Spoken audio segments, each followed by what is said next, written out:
న్యాయాధీశంగా నియమించడం వలన శ్రీకృష్ణ భగవానునికి ప్రత్యేకంగా హృషికేశుడు అనే నామం వాడబడినది.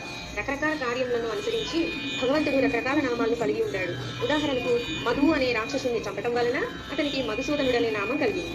గోవులకు మరియు ఇంద్రియములకు ఇతడు ఆనందమును వసగును కాబట్టి గోవిందుడని, వసుదేవుని కుమారుడై ఆవిర్భవించాడు కాబట్టి వసుదేవుడని, దేవిని తల్లిగా అంగీకరించాడు కాబట్టి దేవకీ నందన అని, బృందావనమున యశోదకు బాల్యలీలను దర్శించే అవకాశం కలిగించాడు కాబట్టి యశోద నందన అని, స్నేహితుడైన అర్జునుడికి సారథిగా ప్రవర్తించాడు కాబట్టి పార్థసారథి అని, కురుక్షేత్రంలో అర్జునుడికి నిర్దేశం కలిగించాడు కాబట్టి హృషికేశుడు అనే నామాలు భగవంతునికి కలిగాయి.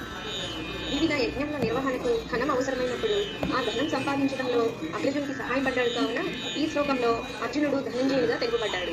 అదేవిధంగా భీముడు వృకోదరుడుగా తెలుపబడడానికి కారణం భీముడు విపరీతంగా తినడమే. ఈ విధంగా భగవానుడు మొదలుకొని వివిధ మహాయోధులు పూరించిన శంఖాలు పాండవ వీరులకు ఉత్సాహం కలిగించాయి. ఈ వీడియో నచ్చిన